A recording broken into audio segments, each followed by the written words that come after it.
ኦኬ ከዚህ በኋላ ፌስታል አትይዙም? አሁን አንይዝም። አዲስ አበባ ላይ ብቻ መሰለኝ። አሪፍ ነው። አይ ቆንጆ ነው። ቆንጆ ነገር ነው። እስቲ ዳን ይቀጥል። ፌስታል ከለከሉ ተባለ ከምር ፌስታል ከለከሉ ተባለ ከምር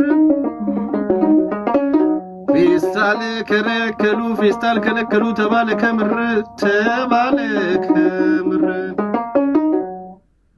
እኔ ሳለ ሻንጣዬ ብላይ ለእስክንድር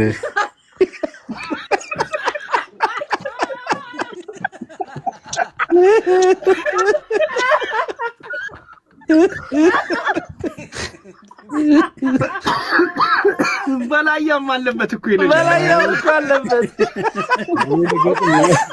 ከምርበታል ይብላይ ለበላያ ይብላይ ለእስክንድር ፌስታል ሲከለከለ ዳንኤል ተቀይ